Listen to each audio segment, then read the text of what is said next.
José foi levado à casa de Potifar, mas o homem íntegro.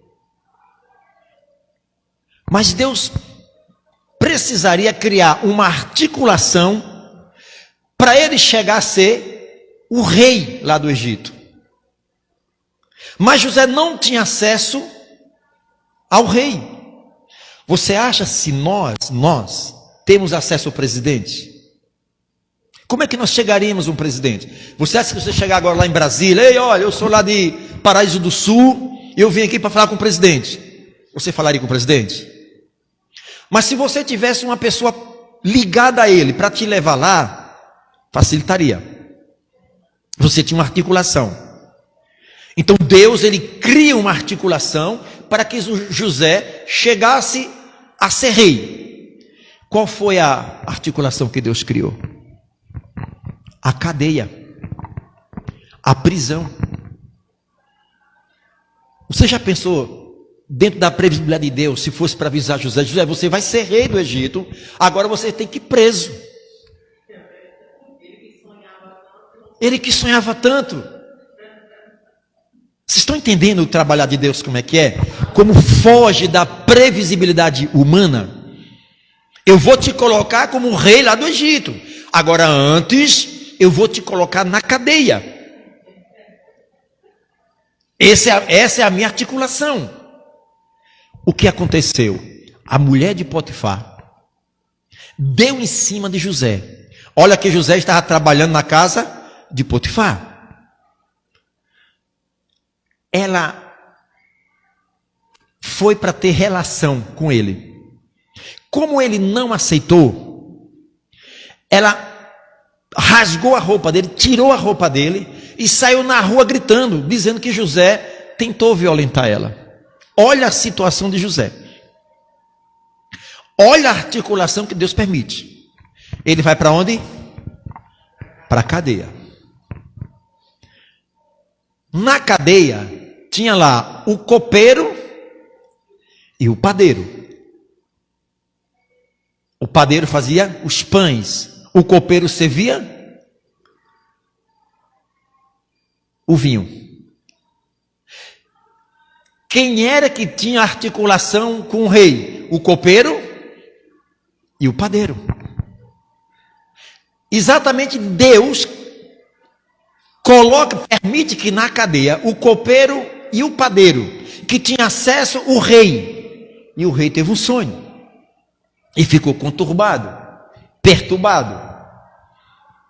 Quem foi o único homem a decifrar o sonho do rei?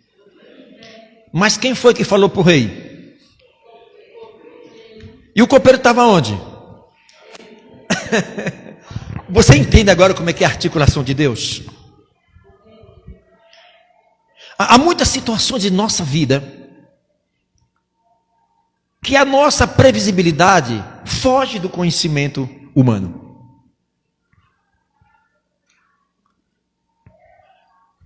Aí, esses ossos, para se ajuntarem, tinha que ter o quê? Uma articulação. Porque Deus sabia aonde era o meio da caminhada para acontecer o milagre. Deus, ele conhece a nossa vida. Ele sabe que na minha vida e na sua vida, ele vai criar articulações para que a gente possa crescer espiritualmente. Não reclame. Não atribua a Satanás nada que acontece na sua vida. Sabe por quê? Porque a tua vida está na mão de Deus. A palavra diz que quem tem o Espírito Santo é guiado pelo Espírito do Senhor. Nós não somos guiados pelo espírito maligno. Nós somos guiados pelo Espírito de Deus. Se eu estou na posição que Deus quer que eu esteja, a minha consciência não me acusa de prática de pecado. Eu sou um canal aberto para Deus. Aonde as bênçãos do Senhor descem, só há uma comunicação. Eu estou no Espírito, na palavra. A minha consciência não me acusa de nada. Mas eu sei que as minhas previsibilidades, ela é muito limitada. E Deus tem as suas previsibilidades, que eu sei que Ele não pode revelar a mim. No meio da sua caminhada tem muitas coisas que vai acontecer, que Deus sabe que vai acontecer, mas Ele não pode revelar para nós.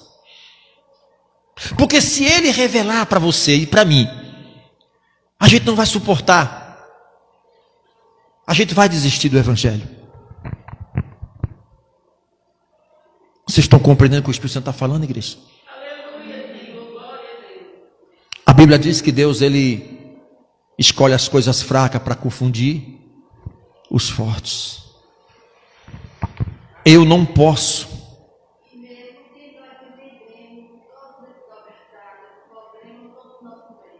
Justamente. A palavra diz: todas as coisas contribuem para o bem daquele que ama Deus. Eu não vou atribuir o que está acontecendo na minha vida a Satanás, não.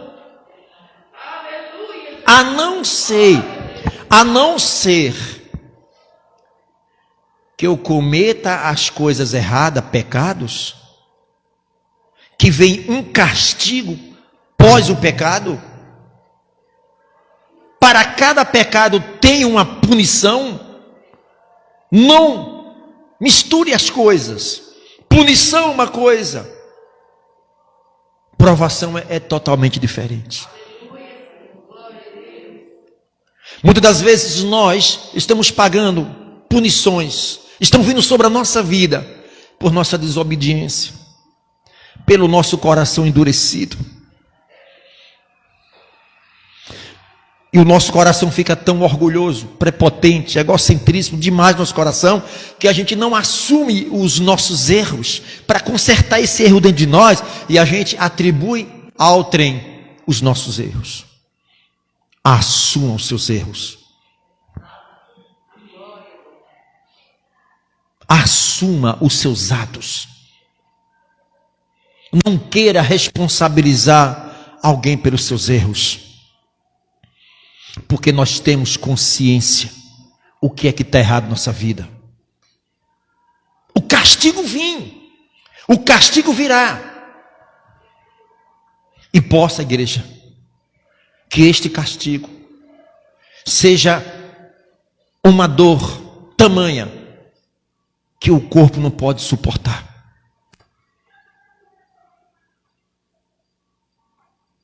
Deus, Ele cria articulações para nos abençoar.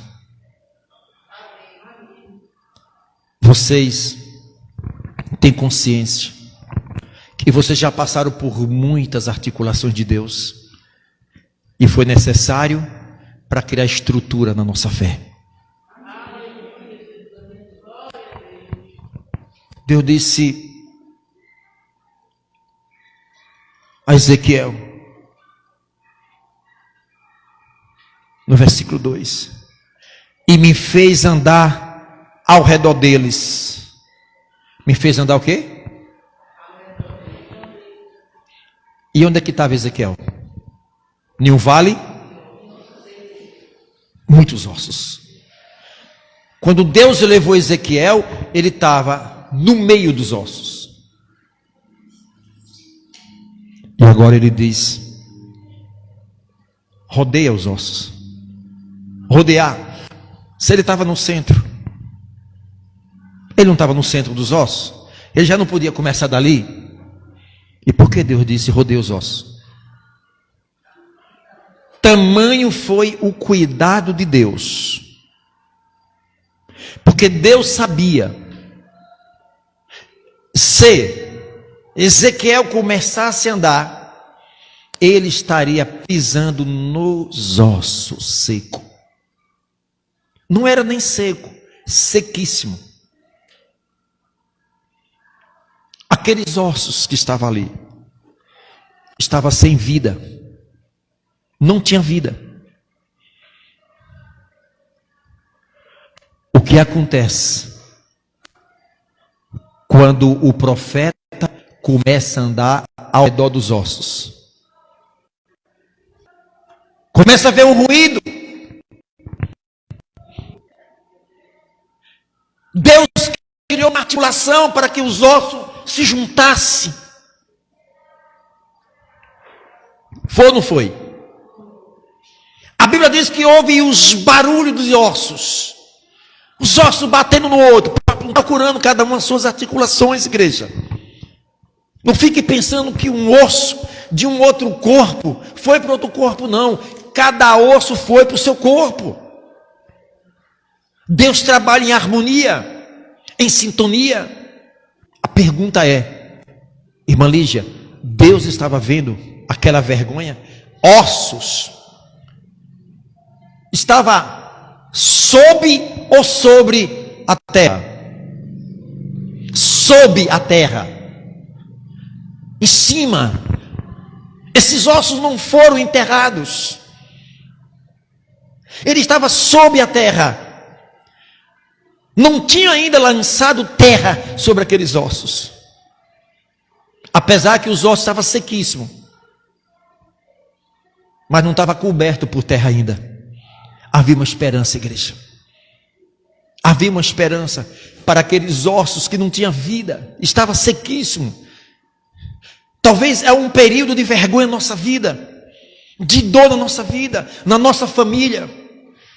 Há uma promessa de Deus para a nossa casa. Eu e a minha casa serviremos ao Senhor. É uma promessa de Deus. Ou nós cremos nessa promessa, ou vamos crer na mentira do diabo, que quer destruir a nossa família, e a gente às vezes fica acreditando na promessa do diabo. Nós temos que crer na promessa de Deus. Aleluia. Ainda que o diabo te mostre que seus filhos não têm mais jeito, que seus filhos estão presos na prostituição, nas drogas, na rebeldia, na desobediência, os nossos filhos é promessa do Senhor. Eu não vou crer na promessa do diabo. Mas fulano não tem mais jeito para o teu filho, não tem mais jeito para a tua família, não tem mais jeito para o teu casamento, não tem mais jeito, estão se desintegrando. Mas eu creio na promessa do Senhor. Eu creio na promessa. Essa família não tinha luz, mas eu represento a luz para minha família. Eu e a minha casa serviremos o Senhor. Esta família que está em trevas, esta família que já tem um tempo em humilhação, em vergonha, Deus está sabendo todas as coisas. Antes de Deus criar todas as coisas, Ele já nos conhecia. Antes da fundação do mundo, o Senhor sabia que exatamente hoje, nesse horário, estaríamos aqui sentados para ouvir a palavra dEle. Tudo aquilo que aconteceu em nossa vida, Deus já sabia. A gente nem existia, mas Ele já sabia. Deus sabe, igreja, tudo que vai acontecer daqui para frente na nossa vida. Por isso que a palavra diz assim: buscai em primeiro lugar, buscai pelo reino dos céus, e as outras coisas serão o quê? Acrescentadas. Não tente buscar primeiro, amada igreja, a solução dos seus problemas. Tente buscar primeiro o reino dos céus. Coloca em prioridade na sua vida Jesus. Não coloque o teu marido, não coloque sua esposa, não coloque seus filhos, não coloque nada em destaque na sua vida. O único destaque tem que ser na sua vida, primeiro destaque, é o reino dos céus. E por falta de sabedoria a gente inverte as coisas. A gente quer buscar as bênçãos de Deus, a gente quer buscar tudo menos a essência, que é o reino dos céus. É este foco que nós temos que ter. É esta linha de pensamento que nós temos que ter. Eu não consigo chegar a lugar algum se eu tirar minha visão de Deus. Vocês entendem porque uma luta muito grande para que nós tenhamos compromisso com as coisas de Deus. A palavra diz que o poder de Deus, ele se aperfeiçoa na nossa fraqueza. Paulo diz: não vivo eu, mas Cristo vive em mim. Nós somos muito mesquinhas, ranzinhos, cheio do eu. A gente está mais preocupado com o nosso eu, preocupado mais com o nosso egoísmo, e a gente não quer abrir mão do nosso tempo, abrir mão da nossa vida, se doar para Deus, ter compromisso com Deus. A palavra diz: permanecei na posição que foste chamado. Não tente imitar ninguém. Nos dias de hoje, o que mais nós vemos são imitadores. Eu estou preocupado em imitar determinados pregadores. Um pregador, ele está numa fama. Daqui a pouco tem milhares que está pregando a mesma coisa que aquele pregador, falando a mesma coisa, mesmo gesto. Ao invés de ser imitadores de Cristo, estão imitando homens.